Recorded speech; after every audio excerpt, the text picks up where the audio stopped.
여러분 반갑습니다.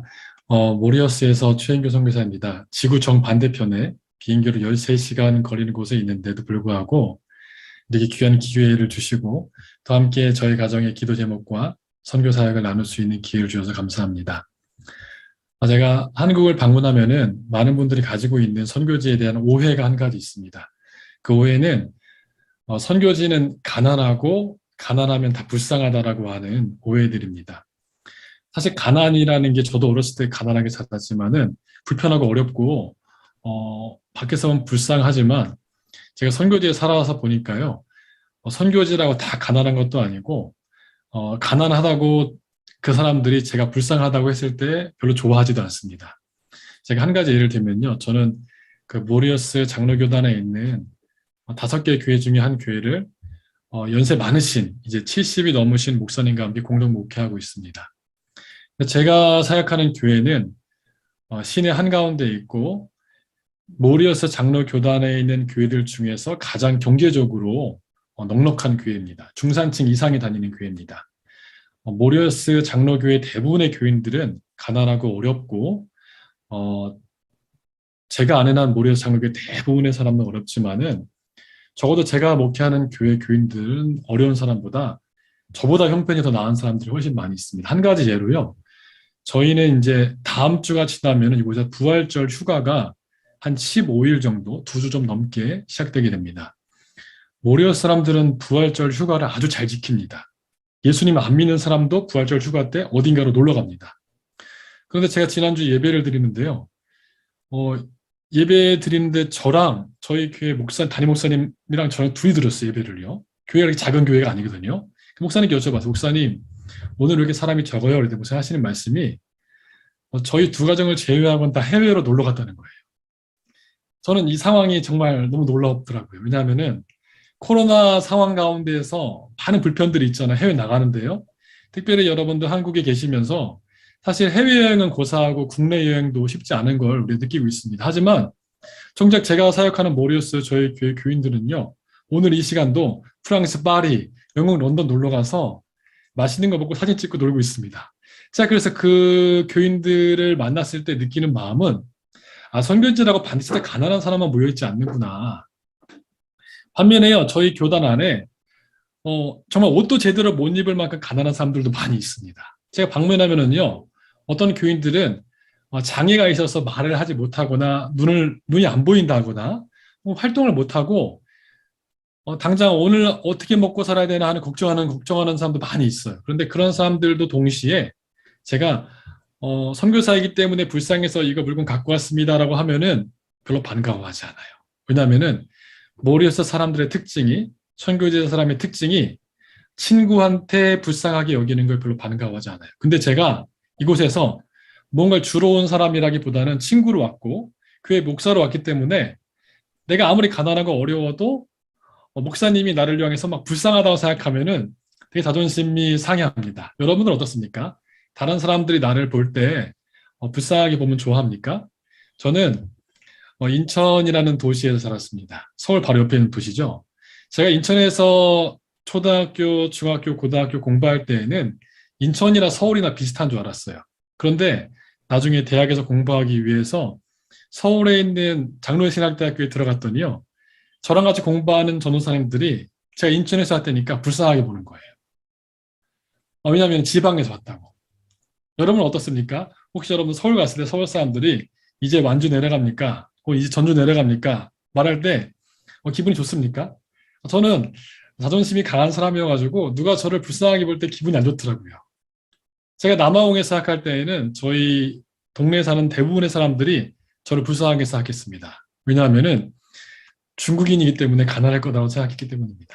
그때 제 마음은 별로 좋지 않았습니다. 그때 배운 거 한 가지는요. 선교사로 살아도 목사로 살아도 전도사로 살아도 그 사람의 감정과 관계없이 그 사람을 함부로 불쌍하게 여기면은 상대방에게 예의 없는 행동이 되고 또 상대방에게 되게 폐가 된다는 것이었습니다. 제가 이 얘기를 말씀드리는 이유는요. 제가 얼마 전에 정말 불쌍한 아이들을 만났기 때문입니다. 저희 모리어스 장로교단은 교회 5교회가 있는데 그 중에 한 교회에서 특별히 이 교회는 시골에 있는 작은 교회인데 작은 유치원을 운영하고 있습니다. 유치원에 한 25명에서 30명 되는 아이들이 유치원에서 날마다 열심히 공부하고 있습니다. 근데 유치원이 아까 초반에 제가 기도 제목 때 말씀드린 것처럼 많은 어려움들이 있어요. 왜냐하면 처음에 유치원이 잘 될 때에는 100명이 넘는 아이들이 있었는데 근처에 다른 외국인이 세운 좋은 유치원이 생기니까 부모들이 이 교회가 세운 낡은 유치원에 보내지 않고 외국인이 세운 좋은 곳에 돈을 더 내더라도 보내는 거예요. 그래서 이제는 한 25명 정도 남았는데요. 제가 저희 아내를 데리고서 그곳에 방문했습니다. 방문해서 그 선생님들과 함께 어떻게 유치원을 좋게 만들까, 어떻게 더 좋은 교구제를 갖다 놓고, 어떻게 또 깨끗하게 건물을 인테리어를 하고, 또 특별히 어떻게 선생님들을 잘 가르쳐서 아이들에게 좋은 양질의 교육을 하게 할까 하고 강의하고 회의하는 동안에 저는 시간이 남아서 유치원에 있는 아이들과 아주 작은 아이들이죠. 앉아가지고 우리가 지금 레고라는 블록 쌓기 게임을 같이 했어요. 블록 쌓기 게임을 하니까 아이들이 제가 외국인이니까 신기해 다 몰려옵니다. 몰려와서 제가 블록을 쌓고 있다가 둘러보니까 주변의 아이들 중에 한 3분의 1이 사시예요. 나쁜 말로 옛날 말로 하면은 이제 이런 표현을 쓰면 안 되지만 사팔뜨기인 거예요. 제가 그 아이들 중에 한 3분의 1이 사팔뜨기 사시인 걸 발견하고서 제가 가까이 알고 있는 의사 선생님께 전화를 했어요. 선생님, 제가 모리에서 시골 마을에 왔는데 사시가 많이 있습니다. 보통 사시, 어린이 아이들 사시가 몇 퍼센트나 됩니까? 그러니까 선생님이 하시는 말씀이 많아야 6%입니다. 한국은 이제 1%도 안 됩니다. 얘기하시는 거예요. 자, 그래서 보니까 저희 교회 유치원에는 아이 중에 30%가 사시잖아요. 선생님들한테 물어봤어요, 제가요. 이게 무슨, 어떻게 된 일이냐. 그렇죠. 뭐가 잘못됐길래 우리 유치원에는 눈이 안 좋은 아이들만 오냐. 선생님 하시는 말씀이 부모들이 운전하고 집이 괜찮고 잘 살고 아이들이 똑똑한 아이들은 좋은 외국인 유치원에 보내고 아이들이 몸이 안 좋거나 혹은 눈에 어려움이 있거나 집이 가난한 아이들, 돈이 없는 아이들은 그 유치원에 보낸다는 거예요. 제가 그 얘기를 듣고서 그 아이들을 다시 바라보니까요. 아이들이 불쌍한 거 둘째치고서 야, 이건 아니다. 더 잘해줘야겠다. 더 좋은 곳을 해줘야겠다. 왜냐하면은 우리가 믿는 하나님은 우리 예수 믿는 사람들을 하나님의 자녀라고 부르시는데 부모가 자식을 위해서 가장 좋은 것을 해주지 않습니까? 오늘 성경에 아주 중요한 장면들이 나옵니다. 느헤미야는 아닥사스다 왕의 밑에서 술 따르는 일을 하는 사람이었습니다. 우리가 다 알고 있습니다. 느헤미야가 술 따르는 일을 맡은 것은 본래 유대 땅에서 느헤미야가 살 때부터 느헤미야는 잘 사는 집 자녀였고 아마도 귀족의 자녀였습니다. 바벨론은 어느 나라를 점령할 때 잘 살고 귀족인 사람들은 자기 나라 끌고 가고 못 살고 하층민들은 그 나라에 그냥 남겨두었습니다. 잘 사는 사람들을 다 끌고 가서 자기네 바벨론의 종교와 문화 가운데 푹 적신 다음에 다시 그 나라 돌려보냈습니다. 이런 배경으로 볼 때 느헤미야는 자기의 삶 가운데 부족함 없이 잘 교육받았고 아마도 지금도 경제적으로 어렵지 않은 사람이었을 겁니다. 그런데 어느 날 자기 동족 유대 사람이 이스라엘에서 건너와서 자기의 고향 예루살렘 소식을 말합니다. 성벽이 무너졌고 성문이 불탔고 내 동족이 이방인들에 의해서 업신여김을 받는다고 설명합니다. 그때 느헤미야의 반응은 오늘 설교 제목대로 주저앉아서 옵니다. 여러분 우리가 이 느헤미야의 반응을 볼 때 성경을 많이 읽었기 때문에 당연히 느헤미야는 착하고 좋은 사람이니까 하나님 믿는 사람이니까 그렇게 주저앉아서 울지 하는데 사실 그 당시의 형편으로 봐도 지금 형편으로 봐도 이건 되게 특별한 반응입니다. 제가 오늘 세 가지를 여러분들과 함께 나누려고 합니다. 첫 번째는요.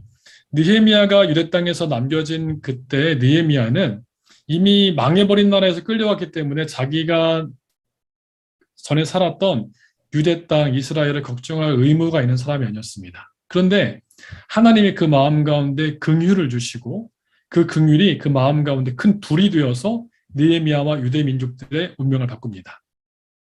제가 그 방금 갔다 온 유치원 말씀을 들었는데요. 유치원 갔을 때 제 마음 가운데 불이 일어났습니다. 유치원 도와줘야겠다. 유치원 함께 해야겠다. 내 유치원 어떻게 살려야겠다. 여러분 냉정하게 생각해서 저는 그 유치원 어떤 빚을 지고 있는 사람도 아니고 그 유치원은 도와줘야 될 의무가 있는 사람도 아닙니다. 어쩌면 그 유치원이 잘 안 되고 있는 이유는 그 유치원에 있는 선생님들과 유치원에 있는 직원들이 잘 못했기 때문일 거예요. 냉정하게 얘기해서요. 여러분들은 코로나 이후에 수많은 사람들이 나를 먼저 걱정하게 되었고 내 교회나 다른 사람들을 걱정할 여유가 마음 가운데 사라졌습니다. 선교사인 저도 밖에 나갔을 때 저의 건강을 먼저 걱정하지 많은 경우에 어떻게 이 사람에게 복음을 전할까, 어떻게 이 영혼을 살릴까 걱정하지 않는 때가 많아지는 걸 느끼게 됩니다. 여러분 교회에서 봉사하시죠? 교회 봉사할 때 어떤 생각 드십니까? 하나님을 향해 봉사하고 하늘나라를 세워야겠다는데 코로나로 우리가 1, 2년 동안 교회 봉사를 자유롭게 하지 못했습니다. 예배가 전과 같지 않았습니다. 많은 교회들이 예배를 제대로 못 드렸기 때문에 헌금이 줄었고 어떤 교회들은 교인이 줄었고 그래서 선교 현장에서 수많은 선교 후원금들이 끊겼습니다. 제가 아는 수많은 선교사님들이 생활비와 사역의 어려움 때문에 줄어든 생활비와 사역비 때문에 고생하고 있고 실제로 지금 이 순간도 한국교회에서 약속했던 선교 후원금을 보내주지 못해서 다시 한국으로 귀국하는 많은 사례들이 일어나고 있습니다. 그런데 이런 어려운 상황 가운데 나 혼자 살기에도 어려운 상황 가운데 우리 마음 가운데 다른 사람을 향한 우리 교회를 향한 우리 교회 봉사를 향한 선교 현장을 향한 마음 가운데 불이 일어난다면은 그것은 하나님이 내게 주신 마음입니다. 이 마음을 붙잡아야 됩니다. 오늘 느헤미야는 그 마음이 있는 사람이었습니다. 느헤미야는 내 삶 가운데 아무 부족함이 없지만 하나님이 그 마음 가운데 긍휼의 불길을 주셔서 하나님이 원하는 길로 달려가는 사람입니다. 두 번째는요. 느헤미야가 망해버린 조국의 슬픈 소식을 듣고서 처음에 했던 반응에 집중해야 됩니다. 여러분, 한국교회 코로나 이후 어떻게 될 것 같습니까? 저는 한국교회 이방인으로, 이제 외부인으로 보건데 선교 현장 코로나 이후에 많은 사람들이 온라인 예배에 익숙해져서 다시 교회로 안 돌아올 것 같습니다. 많은 젊은 가정들이 교회 안 돌아올 것 같습니다. 또한 코로나가 지나도 우리 교인들, 한국 사람들 경제적인 어려움 때문에 더 고생할 것 같습니다. 어쩌면 이 코로나 지금은 끝나는 것처럼 보이지만은 몇 년 후에 코로나 같은 전염병이 또 생길 것 같습니다. 여러 가지 예측들이 있지만 분명한 것은 많은 사람들이 코로나 이후에 더 나아질 거라기보다는 더 안 좋아질 거라고 생각합니다. 우리 마음 가운데 뭔가 밝고 좋은 소망들이 사라져가고 있습니다. 여러분 이럴 때 어떻게 됩니까? 이것이 오늘 설교의 제일 중요한 건데요. 기도해야 됩니다. 오늘 우리가 읽은 1절부터 5절 지난 다음에 느헤미야는 하나님 아버지께 기도합니다. 주저앉아서 하나님 우리 민족을 살려주세요. 우리 교회를 살려주세요. 우리나라를 살려주세요라고 기도합니다. 그러면 하나님이 길을 열어주십니다. 느헤미야는 먼저 나와 친한 아닥사스다 왕에게 요청할 수도 있었습니다. 하지만 느헤미야는 그 요청하기 전에 먼저 내가 믿는 하나님께 기도합니다. 요청합니다. 그럴 때 하나님은 우리가 생각하는 것보다 더 좋은 길로, 우리가 예상하는 것보다 더 훌륭한 길로 우리의 길을 열어주시고 함께 걸어주십니다. 저 개인적으로는 지난 2년 동안 코로나로 인해서 쉽지 않은 시간들을 보냈습니다. 남아공에 사역하다가 코로나로 인해서 부득이하게 철수하게 되었고 새로운 선교지 모리어스로 가기 위한 기간 동안에 국경이 닫혀있기 때문에 한국에 머물게 되었는데요. 수많은 좋은 분들과 좋은 교회를 만났지만은 그럼에도 불구하고 집이 없었기 때문에 2달에 한 번씩 이사 다니고 특별히 저희 아이들은 학교에 다닐 수가 없기 때문에 저와 함께 동네 카페에 가서 자리에 앉아서 문제집 보고서 억지로 공부했습니다. 그때 제 마음간에 드는 생각은 야 이거 코로나 언제 끝나나 아니 끝난다고 다시 선교사로 잘 생각할 수 있을까? 한 불안한 마음이 저를 가득 사로잡았습니다. 하지만 그때 선교사로 가만히 있을 수 없어서 제가 머물고 있는 숙소에서 가까이에 있는 커피 학원에 가서 커피를 만드는 바리스타 자격증을 땄습니다. 쉽지 않더라고요. 왜냐하면 매일 책만 보던 사람이 밖에 나가서 뭔가 커피 머신을 만지고 커피를 내리고 뭐 아메리카노를 만들고 카페라테를 만드는데 무슨 생각이 드냐면요. 야, 내가 이거 뭐로 하나. 하지만 제 마음 한가운데 혹시 그래도 다시 선교지에 돌아간다면은 내가 에스프레소 머신 하나 사가지고 지나가는 사람들을 전도해야겠다. 커피 나눠주면서 예수 믿게 전도해야겠다는 자그마한 꿈이 있었습니다. 그리고 작년 10월 달에 모리어스로 들어왔습니다. 모리어스 들어온 다음에 모리어스 장로교단에 정해준 세인트 콜롬바 교회라고 하나 우리나라 치면 성 콜롬바 교회라고 하는 시내에 있는 교회 가는데요. 가니까 교회 마당이 공사를 하고 있어요. 전에는 목사님 사택으로 썼던 건물을 리모델링해서 하얗게 새로 칠하고 앞에를 확장해서 작은 공간 하나를 만들어놨는데 제가 교인에게 물어봤어요. 지금 무슨 공간을 만드는 겁니까? 물어보니까 교인이 하는 말씀이 우리 교회가 너무 오래되어서 밖에 나가서 전도하기도 힘들고 새로운 교인이 잘 오지 않습니다. 그래서 우리 교회 교인들이 같이 회의해서 이 공간에서 카페를 만들면은 사람들이 커피를 마시러 이곳에 오고 커피를 마시러 온 사람들한테 하나님 복음을 전할 수 있을 것 같습니다. 라고 얘기했습니다. 제가 그 얘기를 듣고서 2020년 4월에 제가 왜 한국에서 커피 교육을 받았는지 하나님의 섭리와 계획을 이해할 수 있게 되었습니다. 이 카페가 바로 4월 달에 저희 교회에서 문을 열게 됩니다. 여러분, 우리가 하나님께 기도할 때 하나님은 우리가 아는 다른 길을 열어주시고 더 좋은 길을 열어주십니다. 마지막입니다. 모리어 사람들은요, 제가 살아보니까요, 집을 새로 쉽게 짓습니다. 한국은 땅을 사고 집을 짓는 것이 많은 어려움들이 있잖아요. 쉽지 않잖아요. 우선 땅을 사야 되는 땅이 비싸고, 하지만 모리어스는 땅이 쌉니다. 집을 져야 한다면은 한국은 땅이 좁기 때문에 좁은 땅 가운데 어떻게 하면 효율적으로 높이 또 넓은 평수로 지을까를 용적률에 따라서 수없이 고민하고 계산하지 않습니까? 근데 모리어스는 그렇지 않아요. 모리어스는 넘치는 게 땅이에요. 인구 밀도 높아도 새로운 땅 사는 건 어렵지 않아요. 땅도 싸고. 모리어스에서 운전하다 보면은요, 신기하게 집을 새로 짓는데 옛날 집을 그냥 버리고 새로 집을 짓습니다. 제가 물어봤어요. 왜 옛날 집을 고쳐 쓰지 않고 집을 새로 짓습니까? 했더니 두 가지 이유를 말하는데요. 첫 번째 이유는 집을 지을 때 모리어스에서는 은행에서 새 집을 짓는다고 하면은 건축 비용의 100%를 대출해 줍니다. 무이자로. 한국은 상상할 수 없는 거죠. 근데 모리어스는 주택난이 심하기 때문에 집이 별로 없기 때문에 정부에서 직업이 있는 사람은 땅에다가 건물을 짓는다고 하면 건물 비용을 100% 대출해 줍니다. 두 번째는 집을 고치는 비용보다 집을 새로 짓는 게 더 싸기 때문입니다. 오래된 집을 다시 새로 지으려면은 언제 무너질지 모르기 때문에 고칠 때가 아주 많이 있지만 이곳은 집을 새로 올리는 게 훨씬 쉽습니다. 한국 사람들은 이런 상황을 방문해서 잘 이해하지 못합니다. 그런데 방문하면 알게 되는데요. 이곳은 한국처럼 혹독한 겨울이 없기 때문에 집을 새로 짓는 과정이 훨씬 간단합니다. 벽돌만 올리면 집이 되기 때문입니다. 제가 모리어 사람들의 집 짓는 것을 여러분들에게 강의하려고는 말씀 전한 것이 아니라 코로나로 인해서 한국 교회의 성벽이 무너져 버렸습니다. 아까 말씀드린 것처럼 이제는 더 이상 젊은 교회인들이 다시 교회로 안 돌아올 수도 있고 특별히 많은 청소년들 아이들이 교회를 떠났습니다.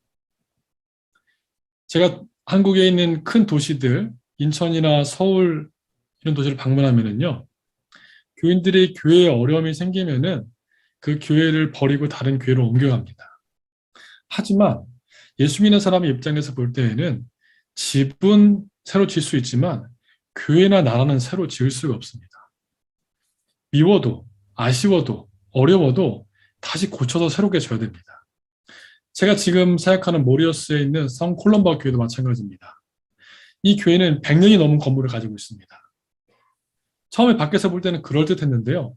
어느 날 월요일 아침에 출근하려고 목회 연구실 문을 여니까 바닥에 쥐똥이 가득해요.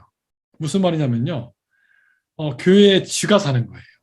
제가 쥐를 잡으려고 어떻게 해도 잡히지가 않아요. 왜냐하면 건물이 너무 낡아서 건물에 구멍이 너무 많은 거예요. 100년 전에 이 땅에 스코틀랜드 장로교회 선교사가 왔을 때 그 스코틀랜드 장로교회 교인들이 헌금해서 지은 교회를 지금 교회가 하나하나 고쳐 쓰고 있습니다. 근데 이 교인들이 그 후에 저희 가족이 오기 직전에 회의를 해서 예배당과 예배당 앞에 있는 공간을 다시 리모델링해서 고치기를 결의했습니다. 예배당 앞에 있는 오래된 사택을 허물고 그것을 리모델링해서 문화공간, 특별히 카페로 활용하기로 했고 저희는 그 공간에다가 모리어스 최초로 어린이 도서관을 세우고 모리어스에서 아직 몇 개 있긴 하지만은 저희 동네에선 최초로 카페를 만들어서 커피를 팔고 하려고 합니다. 교인들이 평일날 교회 나와서 저희 예배당 앞이 정글처럼 이렇게 수풀이 무성합니다. 여기가 그 정글이 있는 나라거든요. 그걸 밀어버리고 지금 주차장을 만들고 있습니다. 근데 제가 이 과정 안에 배운 게 하나 있습니다. 많은 건축의 과정은 사실 낡은 거를 고쳐 쓰는 것보다 아예 새로 짓는 것이 비용도 저렴하고 더 간단합니다. 허가도 쉽습니다. 하지만 제가 섬기는 교회 모리어스 장로교회 교인들은 지금 섬기는 교회에 대한 애착이 강하게 있습니다. 건물에 대한 애착도 있고요. 교회 자체에 대한 사랑도 가득 있습니다. 저희 교회는요, 온라인 예배를 드리면은 교인들 가운데 90%가 온라인 예배에 참석합니다. 제가 마음 가운데 큰 감동을 받았습니다. 여러분, 봉산교회는 어떻습니까? 우리 귀한 윤대현 목사님 새로 오셔서 열정 있게 목회하시는데 여러분 교회가 정말 좋은 교회고 아름다운 교회고 전통 있는 교회지만 아무래도 여러 교회들처럼 성벽을 보수할 곳이 여러 군데 있을 겁니다. 이것은 교회가 나쁜 교회라서가 아니라 부족한 교회라서가 아니라 교회는 시간이 지나면은 성벽처럼 보수할 것이 하나둘 나타납니다. 그것이 건물일 수도 있고 조직일 수도 있고 분위기일 수도 있고 저는 교회 봉산교회 사정을 알지 못하기 때문에 어떤 곳에 보수해야 된다고 말할 수 없습니다. 근데 이럴 때 오늘 성경에서도 느헤미야는 다시 유대 땅에 돌아가서 무너져 있는 성벽을 보수하려고 하는데 이때 영적 지도자가 그 교회에 그 나라에 그 공동체의 성벽을 보수하려고 할 때 두 가지 사람들이 나타납니다. 제가 지금 섬기는 교회도 그렇습니다. 중간 지대는 없습니다. 첫 번째 사람은 무슨 일을 하든지 반대하고 방해합니다. 오늘 성경의 느헤미야도 마찬가지였습니다. 느헤미야가 일을 하려고 할 때 이방인들이 또 때로는 유대 같은 민족들이 느헤미야를 반대합니다. 느헤미야를 싫어합니다. 느헤미야가 성벽을 보수해서 유대 민족이 다시 살아나는 것을 싫어하는 유대인들이 있습니다. 마치 친일파 같은 사람들이죠. 그런데 느헤미야가 하나님 일을 하려고 할 때 성벽을 보수하려고 할 때 오늘 우리가 못 읽었지만 4장 17절 보면은요. 느헤미야의 명령에 의해서 수많은 사람들이 한 손에는 칼을 들고 왜 칼을 들었습니까? 외부에서 오는 적에 맞서기 위해서 한 손에는 짐을 들고 일을 하기 위해서 목숨을 걸고 성벽을 보수했습니다. 여러분, 저는 자신하는데 제가 지금 섬기는 교회는 가난하고 어려운 교회입니다. 하지만 제가 성벽을 보수하려고 할 때 저희 교회 교인들은 칼과 짐을 들고 저와 함께 해주고 있습니다. 봉산교회는 어떻습니까? 전 당연히 그런 사람들이 있을 거라 믿습니다.